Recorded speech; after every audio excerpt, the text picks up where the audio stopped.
This program is made possible by annual financial support from viewers like you.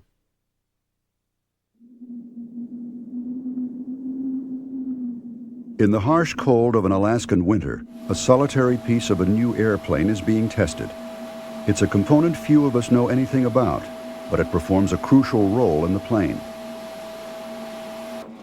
It's an auxiliary power unit, or APU, an emergency backup generator that supplies electrical power to the plane should one or more of the plane's engines shut down.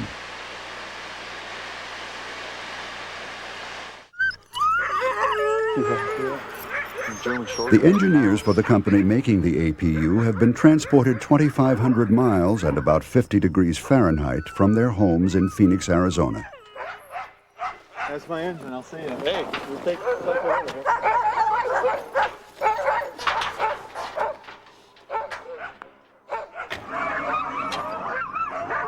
At any time of day or night, Vince Carroll can be summoned to watch an engine startup. The startups are triggered randomly by computer, a test required by the FAA, the Federal Aviation Administration, to determine that the APU will start reliably under the most extreme weather conditions.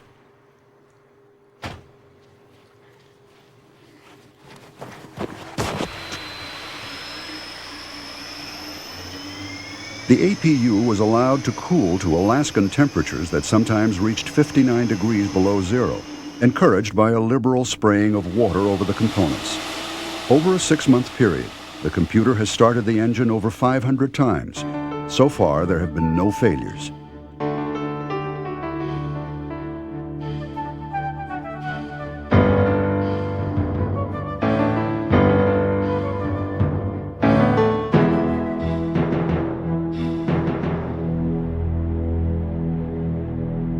The Alaska testing of the APU is just a small part of the Boeing company's efforts to design and build a new airplane called the 777. Designed by computer and built of the newest lightweight materials, the plane will be powered by 2 of the largest jet engines in the world. If Boeing has guessed correctly, the 777 will be the vanguard of a new family of airplanes that anticipate the changing air travel patterns of the next century. These 747s are ready for delivery to customers. Boeing is still selling its successful jumbo with no sign of stopping, but a downturn in world aviation has recently led to canceled orders and job layoffs. Travel patterns have changed, and the airlines need slightly smaller planes that can travel longer routes. This plane, the 777, is Boeing's response. It's seen by many as a make-or-break project for the company. Its success critical to fighting off competition from Airbus and McDonnell Douglas, but it hasn't come cheap. Boeing has not disclosed its development costs, but they are expected to exceed $5 billion. On the strength of a promise to customers made years before the 777 existed, Boeing has already sold 147 planes at an average cost of over $100 million apiece. The promise was that new design, manufacturing, and testing methods would ensure that the plane was service-ready instead of experiencing a year or two of teething problems, as with some new airliners in the past. The head of the 777 project is Alan Mulally. He's lived and breathed this plane for the last 6 years, promising to do what many think is impossible: produce a plane that is safer and more reliable than any other plane in aviation history. If he can deliver on this promise, it will be due at least partly to a new style of management, referred to as working together. This bland-sounding phrase conceals a principle unheard of in the aircraft industry: the elimination of secrecy and rivalry within the company, and even in relationships with some outsiders, such as customers and contractors. The 10,000 people building the 777 are coming to terms with a refreshing, sometimes embarrassing departure from past practices. Mulally articulates the philosophy with a boyish enthusiasm. I think the human spirit is a fabulous thing. And I think there are beautiful butterflies in all of us. And I think that we come with no baggage and no burdens and no limitations in our own minds. And I think the environment we're trying to create is that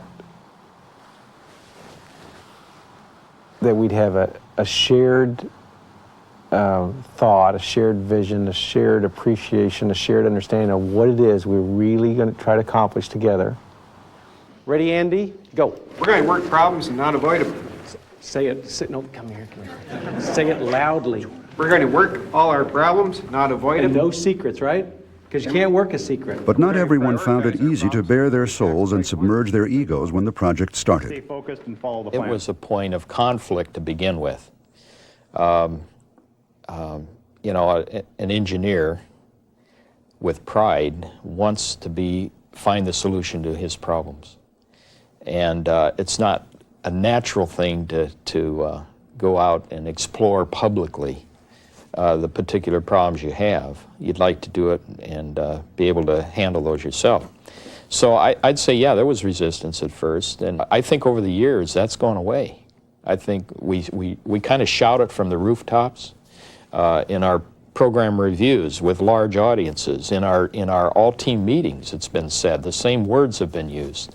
It's okay. It's almost like celebrate our problems, get them out in the open so we can go work them. The traditional way of bringing problems out into the open is by testing, and more testing. All new planes go through a series of mandatory safety and durability tests. But Boeing claims the 777 will be the most tested plane in aviation history. The structural stability of individual components, the operation of the flight controls, the reliability of the electronics, the functioning of the plane as a whole, all of it will be tested and retested. Components like this passenger door are subjected to the severest conditions they're ever likely to face in service.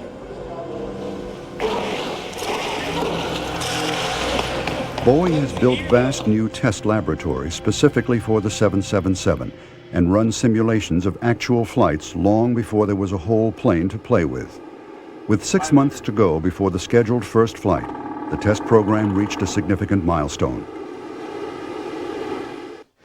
Okay, I just had a religious experience. Guess where I've been? The airplane? The airplane. And it really happened yesterday. Engineering and operations allowed me to turn on electrical power. And I did it just like the airlines would do it. I went up to the side of the airplane and made sure the big power feeders from ground power were hooked in, that all the lights were on. The polarity was correct. And then I went up to the cockpit and I pushed the battery switch, and then I pushed primary power, and then I pushed secondary power. And all the lights in the house came on. Oh, my God. Oh, is that great? 4.5 years after we laid out the program, we turned on electrical power, all the wiring's in, it all works, all the voltages moved to the right places, on schedule 4.5 years later. Isn't that something? Power on, guys! This will be the first 777 to fly. There are 6 other planes just like it under construction in a mile-long assembly building. At the moment, though, this plane is missing 2 key items: its engines. The 777 is a twin-engine aircraft, like 85% of the planes that now fly the North Atlantic. Working against the clock, engine manufacturers are trying to keep on schedule, despite design changes triggered by an intensive 6 months of testing. All Boeing aircraft since the 4-engine 747 have had 2 engines. This is a 757. The engines for the 777 will be made by either Pratt & Whitney, General Electric, or Rolls-Royce. To airplane manufacturers these days, twin-engine planes make economic sense. The cost of these complex items is 20% of the total for the plane. But there has been a tendency among pilots, unimpressed by economics and worried about safety, to say the more engines, the better. Hello, Jeff Peace. How can I help you? This is Lee Marvin, yeah. This Boeing executive is actually Granville Frazier, a propulsion engineer. Okay, good. First of all, engines cost a lot of money, and engines require maintenance. More engines cost more money. So our data shows that better economics, which is a very strong driver in the airline success, comes from having fewer engines. Now let's go back and look at the other aspect of it. If the engines were 100% reliable, then it doesn't make any difference, because if they always run, then having extra engines just means you've added expense and maintenance and overhaul work you have to do for no value to the airlines. People who look and say, the only reason why I only have 4 on my airplane is because I don't have room for 5, is a guy who's thinking about maybe the reliability of engines from the earlier time periods. Nowadays, manufacturers try to prevent in-flight shutdowns by designing out of the engine even trivial problems like faulty warning lights or loose oil caps. The Boeing company led an effort to go through in excruciating detail every single incident that had occurred where an airplane had to deviate from its intended flight path. And an interesting statistic is that over 50% of all of the engine shutdowns in the world, in commercial aviation, have nothing to do with a core engine. They have to do with pneumatic systems or electrical systems or fire detection systems vibrating, and so right out of the analysis came a very obvious an issue, and that is that if we could improve their reliability, then you could assure the airlines that they could fly for long periods of time over water up to 180 minutes. The significance of 180 minutes is wrapped up in a set of initials, ETOPS, which stands for Extended Twin Engine Operation. It's a set of safety and reliability rules that apply to all twin-engine planes. Meeting the ETOPS standards has been a constant preoccupation of the 777 team. On our ETOPS, the first gate we have is gate 2. Airlines need official permission from regulatory agencies like the FAA in America and the JAA in Europe to fly twin-engine planes more than an hour away from a suitable airport in case one engine fails and they need to land. This permission isn't usually granted until a new model plane has operated reliably for a year or more.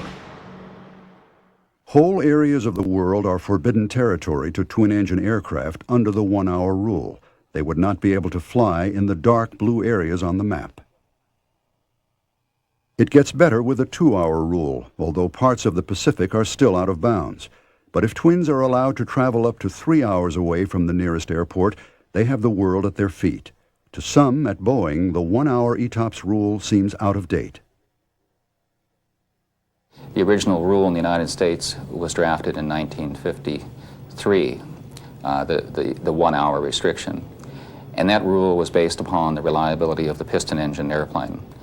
The broad spectrum of today's airplanes, and not just ETOPS airplanes, has engines that are at least 10 times more reliable than those engines, and an accident rate related to engines that's at least 60 times better.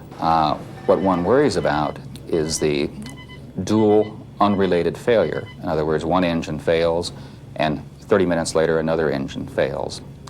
In the entire history of the Western-built jet transport fleet, from 1959 through today, we have never had a dual unrelated engine failure on a twin-engine airplane, in spite of much higher shutdown rates that engines had prior to the advent of ETOPS. European regulators refused the 3-hour ETOPS rating for the 777, but Mulally remained optimistic. I don't think we've thought of it as a surprise as such, because we've been talking to them all the way along about the plan.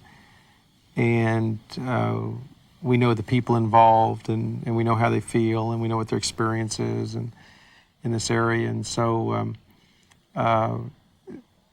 we're really, I think overall, we all feel very good about making progress on getting to the place where airplanes don't have time limits on where they can fly. In late 1993, an historic plane, the first ever 747, leased from a museum for the purpose, is being fitted with a Pratt & Whitney 777 engine to replace one of its 4 smaller ones.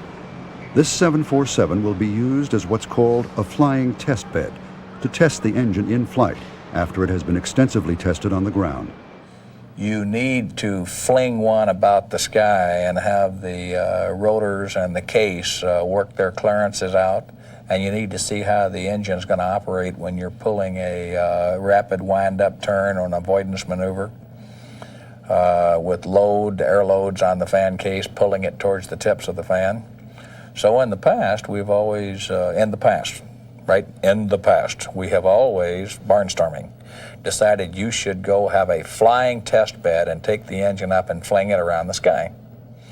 Well, our design techniques and our test techniques and the facilities that are available to test in simulated facilities are becoming better and better and better.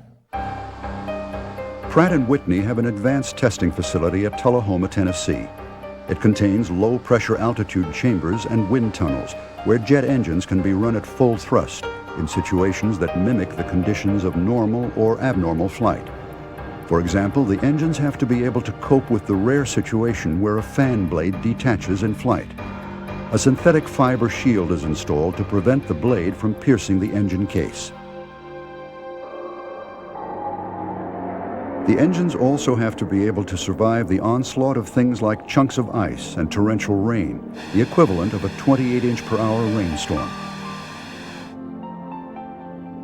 Birds have caused crashes in the past, so they fire flocks of dead birds at the engine, escalating to birds weighing as much as 8 pounds.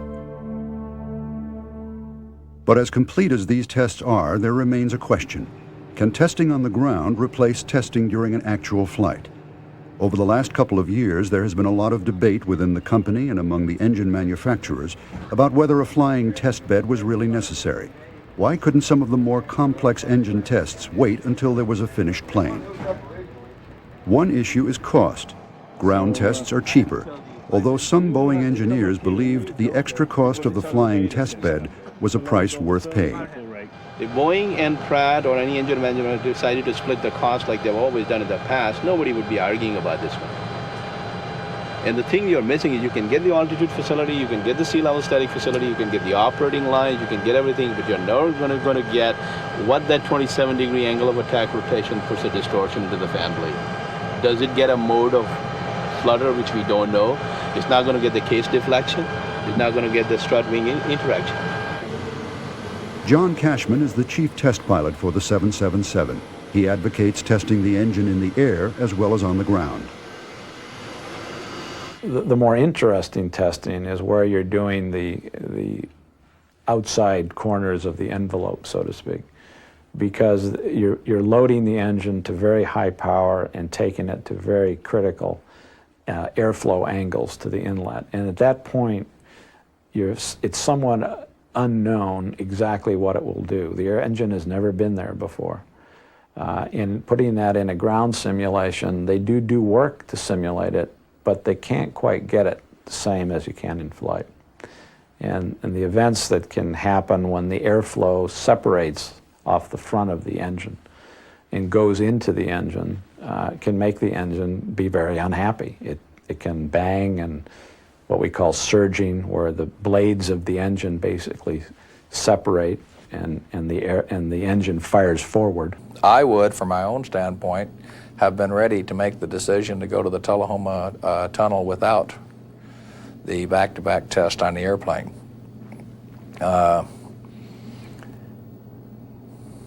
There were people who were not willing to do that.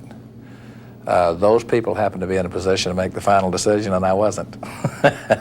Ron Ostrowski, the 777 Director of Engineering, was also quite comfortable with the idea of testing the engines entirely in the laboratory. To be quite honest with you, I recommended we did. I recommended we were ready to do that. Now, in hindsight, I had a lot of advice from others, and it was good advice.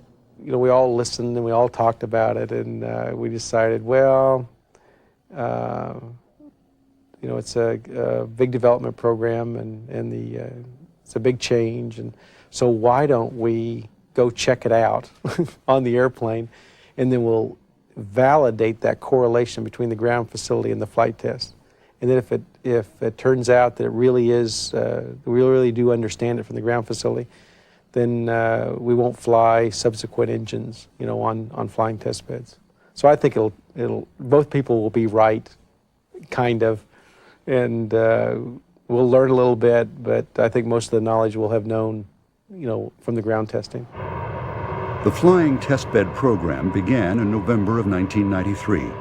On the third flight, Cashman's worries about the possibility of an engine surge turned out to be prophetic.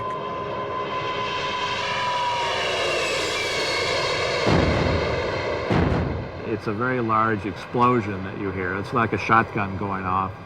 Usually there's a motion in the airplane where the airplane will turn slightly into the engine that surges.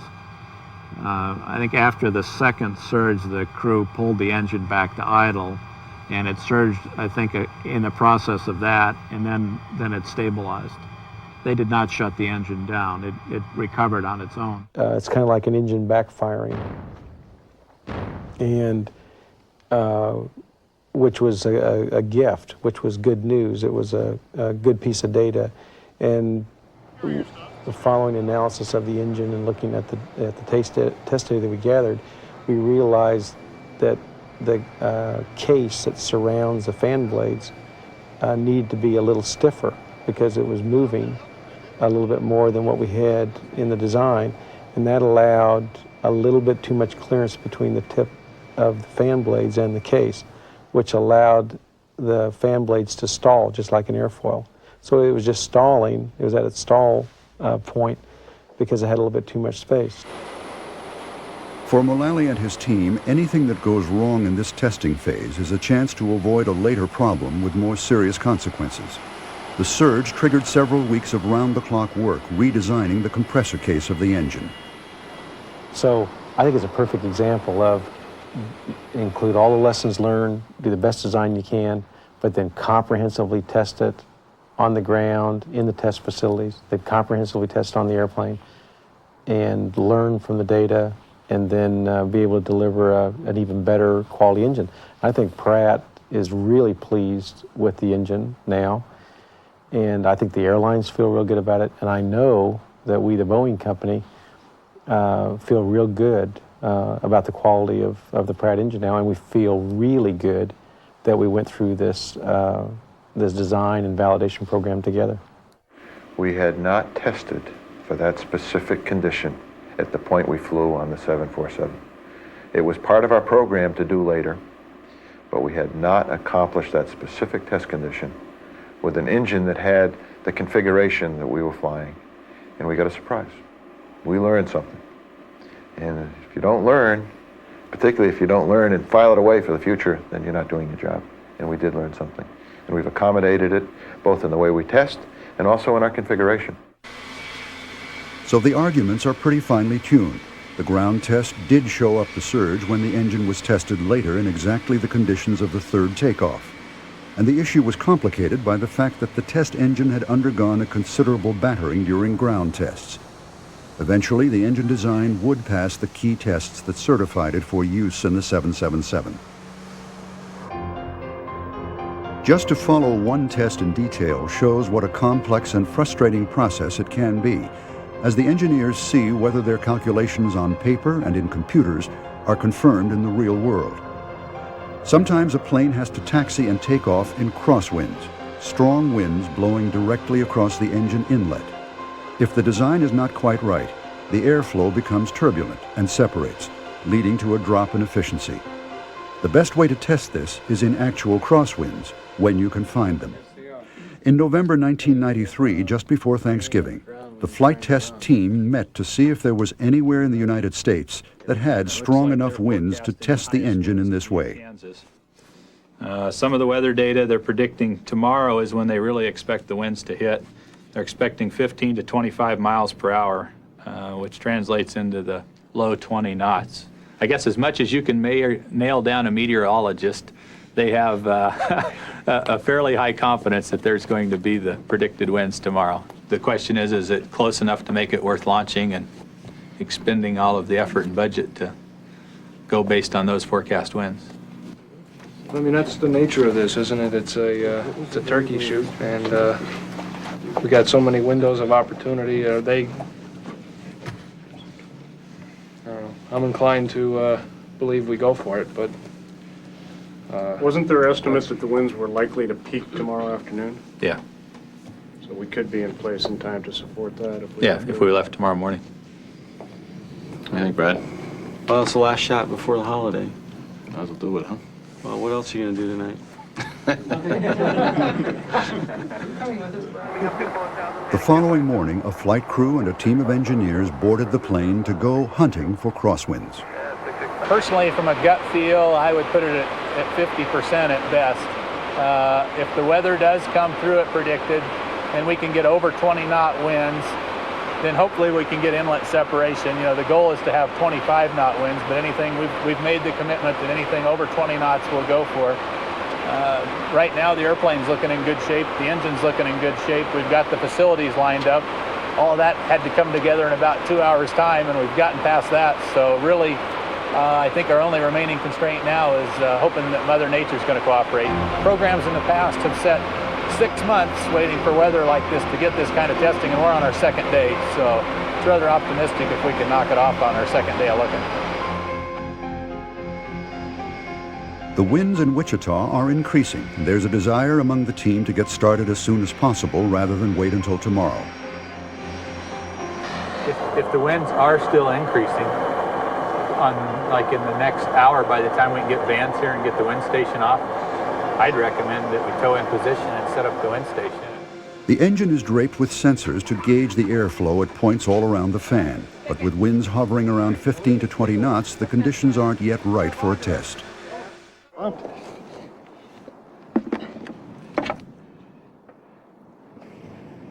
The team set up a wind gauge to help decide on the best direction for the plane to face and to tell the engineers when the speed is strong enough.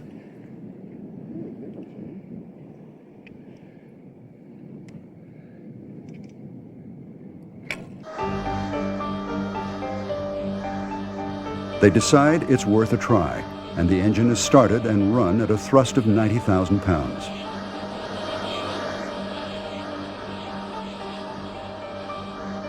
That night, the winds died down, and it looked as if they would stay that way, at least in Kansas. The Boeing team flew home empty-handed for Thanksgiving, having spent close to $10,000 on the trip. After several more attempts, they eventually found the crosswinds they needed 2 weeks later in Montana. The test was successfully completed. The rapidly approaching date for the 777's first flight increased the pressure on the team to produce the redesigned engines. They were working under a management system dubbed Just in Time. Parts were scheduled to be delivered when they were needed and not before. Rocky Thomas at Boeing began to get nervous. Leo, hang on just a second. Hello, Tom Davenport. Tom Davenport, this is Rocky for our 8 o'clock phone call. I guess I'm still struggling with this, with the lateness of some of the blades, vanes in the turbines and compressors. The schedules are just in time, and what we're going to have to do is work on a daily basis with those parts that have the possibility of jeopardizing our schedule. Okay. But you're right to be concerned about it, because we are as well. And just in time is wonderful as long as it shows up just in time. Yeah, that's right. Just in time when it's not in time is the shits. What Rocky needed to know is how we were doing with the testing of the first two engines. And I had to tell him that we weren't doing as well as we had hoped and that Rocky expected. And he then has to mull that over and decide how he wants to play that message to the Boeing organization. And what I really asked for was a little time to see how we do this afternoon now that I've taken some action. And Rocky will run interference, And hopefully this afternoon when we have a phone call, wrap it all up for the day, I can give them some good news rather than bad news. Events like this would test the working together philosophy.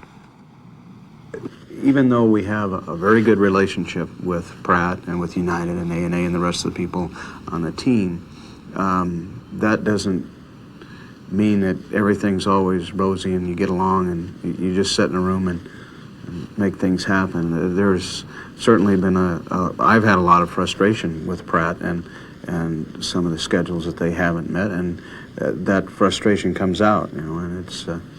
Geez, you know, my wife and I are absolutely totally in love, and we have a superb relationship, and that doesn't stop her from yelling at me every once in a while. While the engines have taken up a lot of attention, the rest of the plane must also be tested in the months before first flight. On this particular night, the fuselage is pressurized for the first time. When a plane is flying at cruising altitude, the air outside is at much lower pressure than the air in the cabin. To simulate this pressure difference on the ground, the engineers can't decrease the pressure around the plane, so they increase the pressure inside by inflating the plane like a balloon. The plane has to be able to withstand a pressure difference of more than 12 pounds per square inch. That's more than 2 tons of outward pressure on a 777 window, and much more on a door.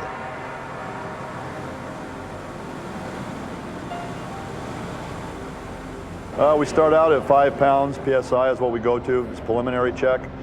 Then we'll come down, we'll let people out of the airplane at that point, and then we'll go up to 12.1, which is our proof test. 12.1 PSI, that's per square inch, you gotta realize. You may see some leaks around doors, things like that. They're audible, very audible if they're leaking. You'll hear them.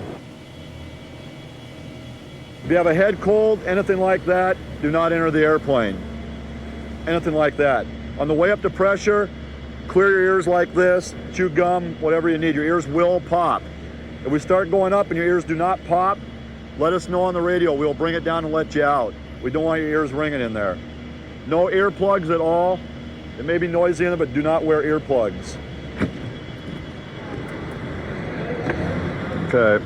When we go to 12.1, I want everybody in the 26 building. I don't want them over here on this beam. Okay, now we got contractors in, you know? Not that I'm aware of. 2 o'clock. Okay, FAA is here, so is customer coordination. They were understood that they come in, they got to stand by till we're ready whenever we get ready. Everybody's good? Okay, so we're ready to go, right? Yes. Okay. Go ahead, Harold, take her up. Everything holds up under 5 pounds per square inch.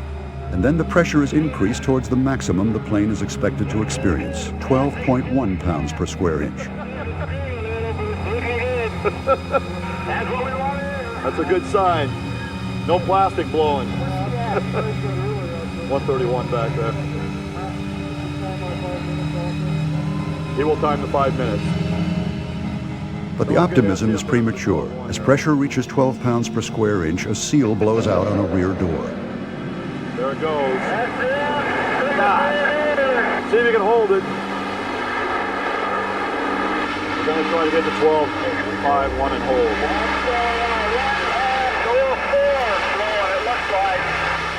Okay, we know we're going to try to get to proof and hold it.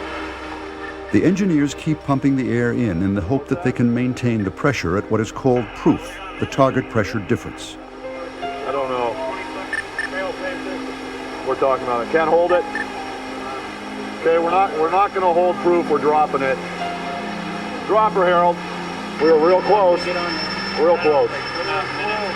What was the airplane doing? It was climbing up? We were climbing real good. We were climbing real good. How high? We were only going 1,000 feet per minute, but we were at 12.0. Then it blew. If this starts moving out here, I mean, it rotates. Right. And it can rotate at this point. Right, and then it just flops and it's out. pushing it out here. Yeah, at a certain pressure, it'll just flop out. What I'm saying, either way, it's going to rotate around this point here. Let's go up and take a look. Yeah. Let's go up and take a look and see what we got. I don't think that's going to work. I really don't. What, like I said, it's going to rotate around that point there. What we're going to do is we're going to fill this space so the seal has nowhere to go. With what? With Tygon tubing.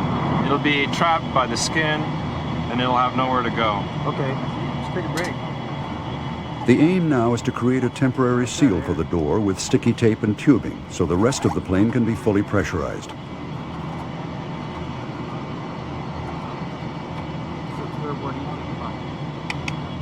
The temporary fix worked, and later that night the plane was repressurized and reached proof without leaking.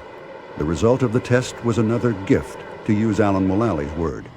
The door designers identified the weak point in the complex silicon rubber seal and redesigned it. There comes a time in the life of every new plane when it is ready to be revealed to the world. This event is called the rollout. Off to the rollout we go. I'm getting in the bag. You get in the back. So what do you need to take it for? To get into the gate. Glenda Barnes puts sealing compound around the inside of the 777 fuel tanks. She and her husband and father have been invited to the rollout ceremony, along with 100,000 other Boeing employees.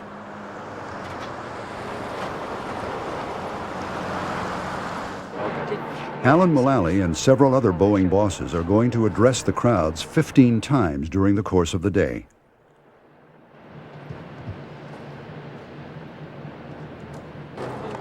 Every hour, another 7,000 people are brought by bus to the factory. If we'd have been much earlier, I figured we'd come up here and see. Hi, how are you? And you are? I'm Alan. Oh, hi, Alan. It's nice to see you this morning.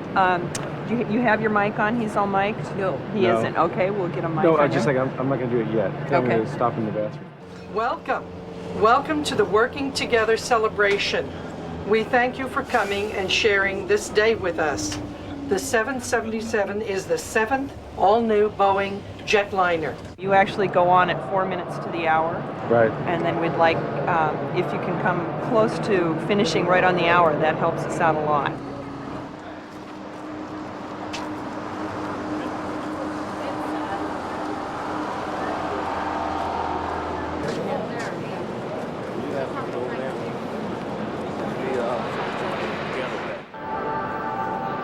The ceremony is structured around a video, sound, and light show, leading up to the moment when the plane will be revealed.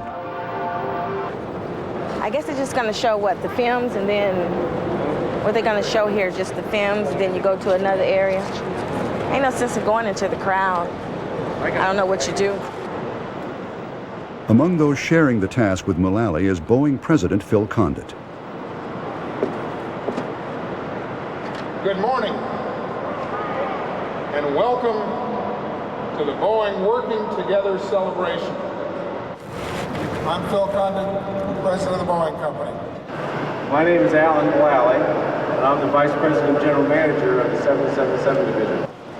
This beautiful airplane comes with a list of new achievements for Boeing. Now, are you ready? It's going to make your eyes water.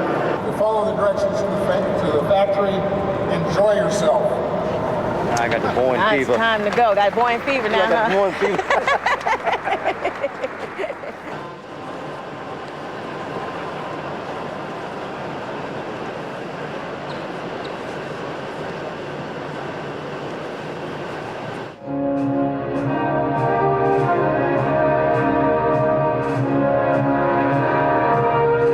What was that, six landing gear wheel on each side, right? Yeah. Landing gear. There you go. Oh my goodness. Oh, it looks more. I can almost see it. Woo! This weekend, 100,000 people are taking part in our Working Together celebration. We'd like to thank each of you for coming. And to the men and women who worked so hard to bring the 777 to life, and all of you who supported them, a special thank you. The Boeing 777, over 3 million parts flying in tight formation, and they all work together just right. Come on up and take a look at our new airplane and see how well working together works. From a distance, the 777 looks deceptively small. Up close, it's impressive, nearly as wide as a 747 and only 20 feet shorter. See, Daddy? do this like from the SOB, which is side of the body of the plane, which is here, all the way out is what I work on. I'm inside of there. See those holes that's underneath there, those little round holes? We go in and out of those, seal all the way up and down the wing of it. Go in and out of those up in there? That's the excess holes. That's how you get in and out. No, you just have a radio with you. And the sealers go in and out of there and do all the sealing. It's hard to get in there and sometimes hard to get out because that's little small holes. That's the first thing I looked at when I undid the curtains was the wings. I wanted to see exactly what they look like. To just imagine all the stuff that I'd done inside of there.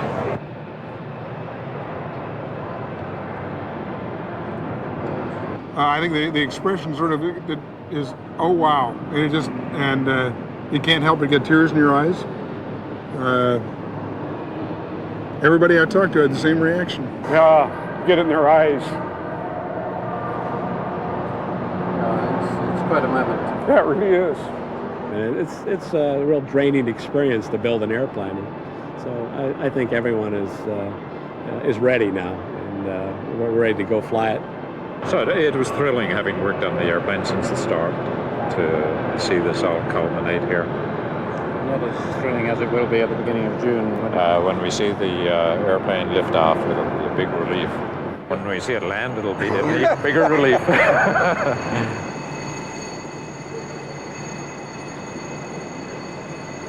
Late that night, the first 777 leaves the hangar for its true rollout, observed by just a handful of workers. During the next 2 months, the plane will be fueled and all its major systems tested one more time on the ground. If all goes well, it should be ready to fly.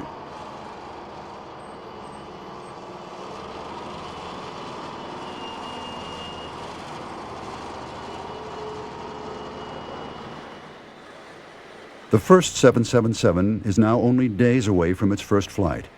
The interior has acquired banks of test equipment that will be necessary once the test engineers are allowed on the plane. But that won't be for several weeks. During the first flights, only the pilot and co-pilot will be on board.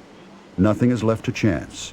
Although this plane has been tested inside and out, the two-person crew will carry parachutes ready to jump out through a specially designed emergency door if something should go wrong.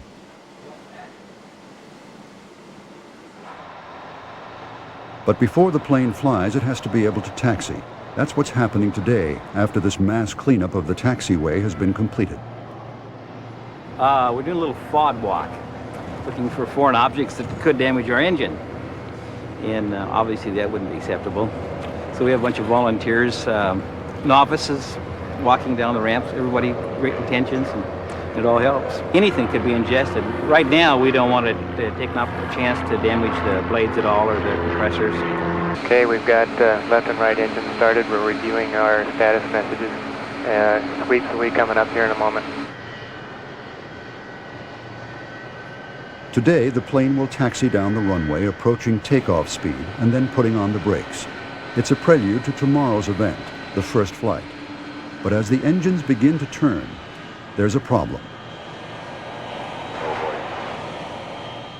All stations, this is 771. We've had a hydraulic leak on the left side of the airplane, and we've shut down and are opening doors here to investigate. Stand by here for an estimate of how long we're going to be.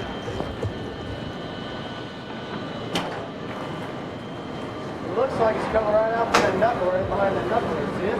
Yeah. Hey, we're gonna pump down that brake and give you later.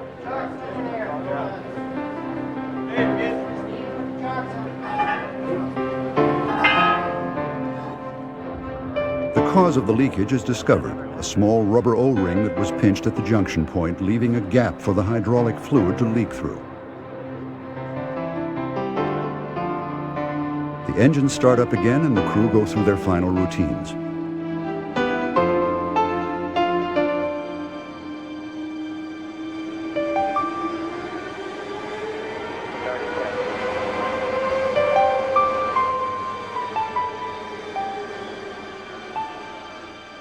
Under its own steam, the first 777 makes a speedy right turn and heads for the runway.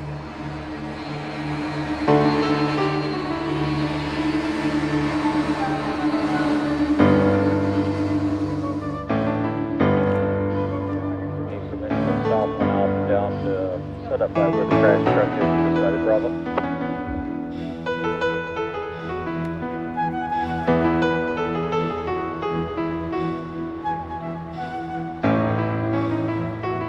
These taxi tests will check the operation of the landing gear, the heating of the brakes, and the stability of the whole plane. John Cashman will take the plane up to 140 knots, lifting the nose off the ground.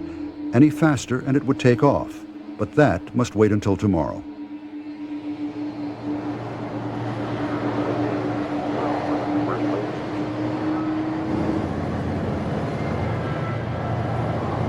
Okay, brake release on 3. 1, 2, 3.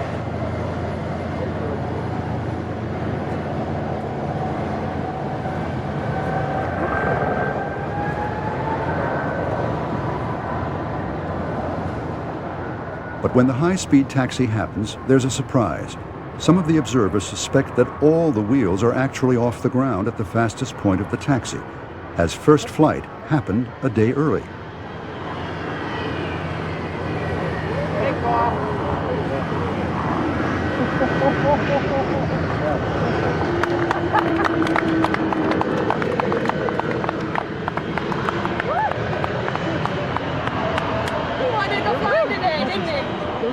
Oh my.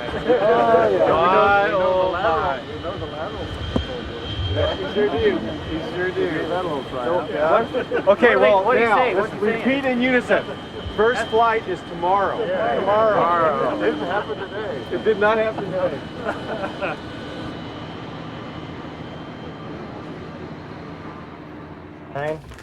And I'm going to start just going by After one more taxi, the team meets for the debriefing. events of the day.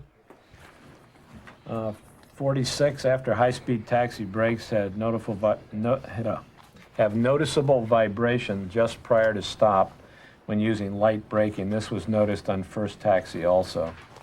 And we can call that one an engineering item too, I guess, because we don't necessarily want anybody to do anything on it tonight. Could that be some of the oil we got on there? No, this happens every time you get probably above 3 to 4. It's kind of a grindy, low groan it's just before you stop. Okay. Thank you, everybody. It was a good test. Thank you very much. I think we're there. We can't test any more on the ground. That's great.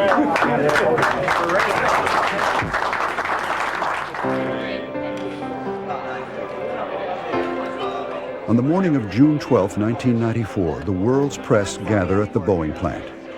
Hello there. Hey, Greg Gilbert. Hello, Greg. How are you? And Howard? Well, I see him everywhere I want. Yeah.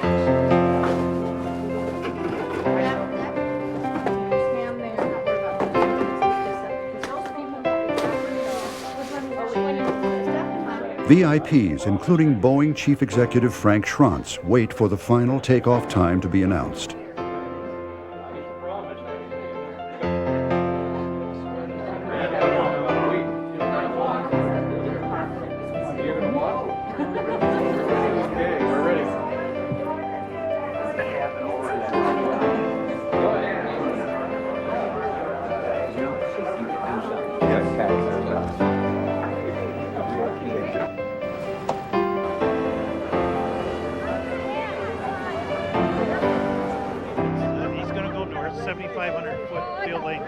To 35 feet with 15-knot tailwind. Those are the numbers. So he's going to go try it, okay? Great. The airplane will actually taxi out, go up this way, then we'll get back on the bus, go out and position ourselves on the field before takeoff.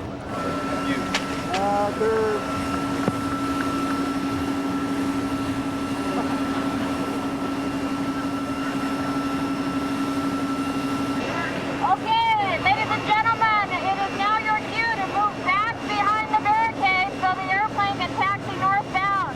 Please move forward. During the flight, the Boeing telemetry room will be in constant contact with the plane.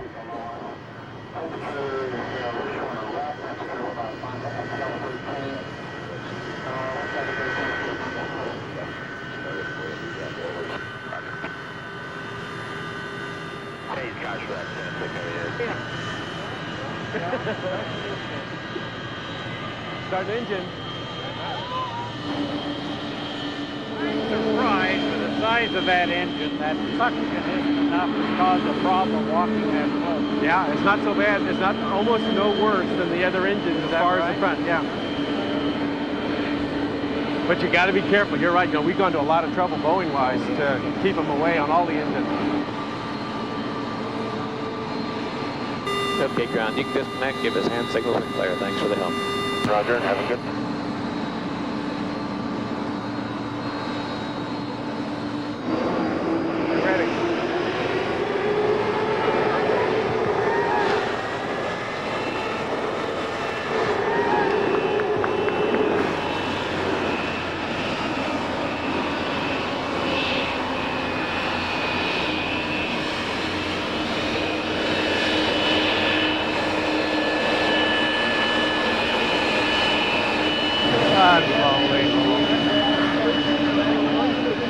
Yeah, is that good?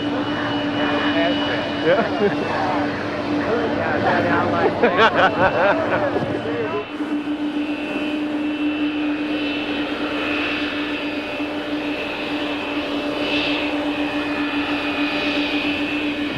Yours works, huh? Yeah, might as well walk out. This is easy. Yeah. We'll just put his badge. Well, is that probably a better place, isn't it? Yeah, that's what. Yeah. Okay, why don't you come with me? Let's go.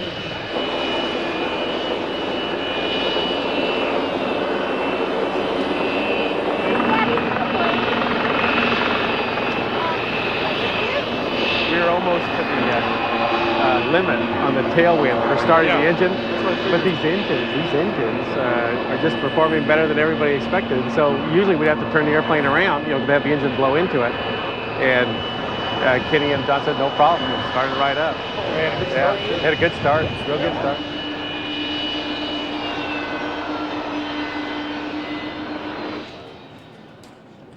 Is X-ray. Take loose on 50. 1, 2, 3.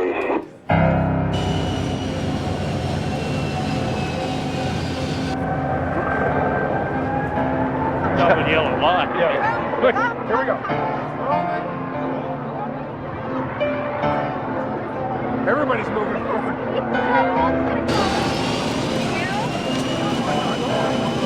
I see it. Come on, baby.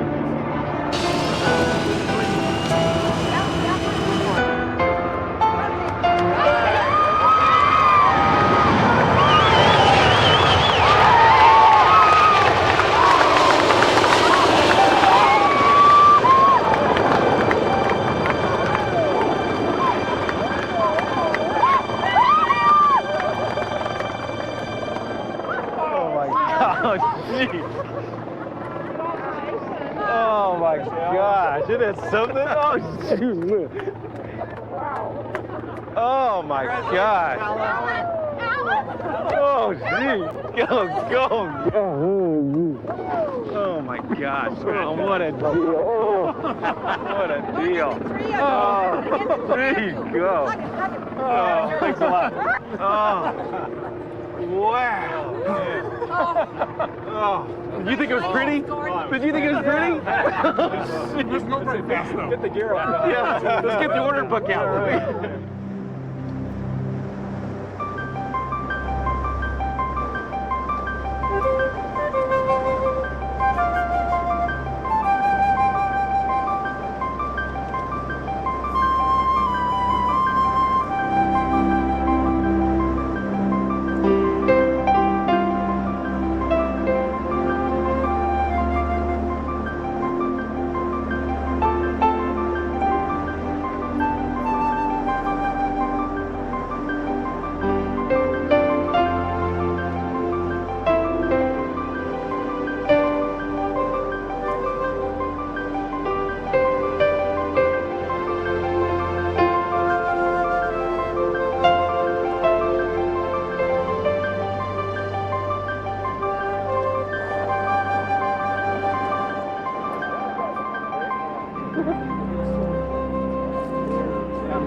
I think it's because the back was behind. The first 777 test flight lasted nearly 4 hours. 3 small problems were identified. Apart from this, the flight was flawless.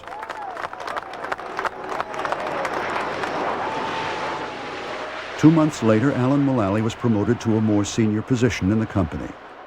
Ahead are many more months of testing for this plane and others just like it. Then, finally, passenger flights are scheduled to begin.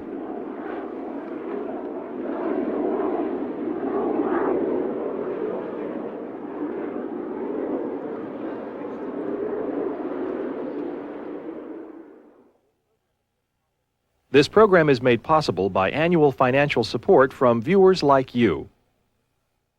You may order a copy of 777 First Flight by calling 1-800-937-5387 or write KCTS Television, 777 First Flight, 401 Mercer Street, Seattle, Washington 98109. This is PBS.